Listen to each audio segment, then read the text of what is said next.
1979 সালের ইসলামী বিপ্লবের মাধ্যমে ক্ষমতা হারান ইরানের শেষ শাহ মোহাম্মদ রেজা পাহলভি। পশ্চিমা ঘেঁষা কূটনীতি, নারী অধিকার ও বিতর্কিত সংস্কার কর্মসূচির কারণে জনরোষের মুখে পড়েন পাহলভি।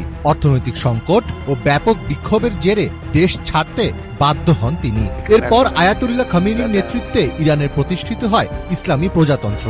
সূচনা হয় এক নতুন যুগের। সেই বিপ্লবের পর পেরিয়ে গেছে ৪৫ বছরেরও বেশি সময়। তবে ক্ষমতা হারানোর এত বছর পরও সক্রিয় রয়েছে সেই শাহ বংশ।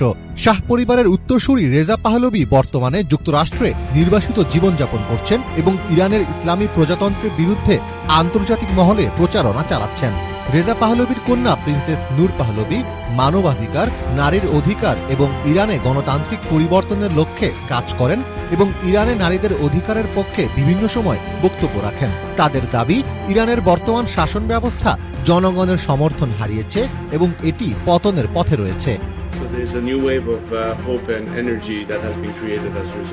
এছাড়াও ইরানের অভ্যন্তরে রয়েছে ইসরায়েলের গোয়েন্দা সংস্থা মোসাদের ছদ্মবেশী সশস্ত্র গোয়েন্দা দল। ইরানের বিভিন্ন সরকারি দপ্তরেও সক্রিয় আছে মোসাদের এজেন্টরা। ফলে ইসরায়েল ও পশ্চিমা শক্তির পাশাপাশি ইরানকে লড়তে হচ্ছে ঘরের শত্রুর বিরুদ্ধেও।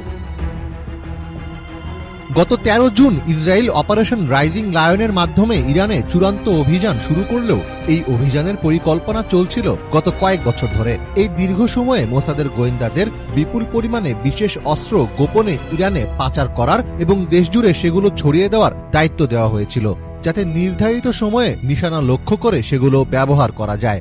গোয়েন্দারা জানত ইরানের সামরিক কমান্ডার ও কর্মকর্তারা কোথায় আছেন। এই ডাবল এজেন্টরা ইরানের পরমাণু কর্মসূচি ও সামরিক তথ্য ইসরায়েলের কাছে পাচার করেছেন। এমনকি ২০১৮ সালে ইরানের পরমাণু বিজ্ঞানী মোহসেন ফাখরিজাদে হত্যার পেছনেও মোসাদের হাত রয়েছে বলে ধারণা করা হয়। ইরান সরকার নিয়মিতভাবে মোসাদ সংযুক্ত নেটওয়ার্ক ভেঙে দেওয়ার দাবি করলেও পর্যবেক্ষকরা মনে করেন ইসরায়েলের গোয়েন্দা কার্যক্রম ও নাশকতা থামানো পুরোপুরি সম্ভব হয়নি।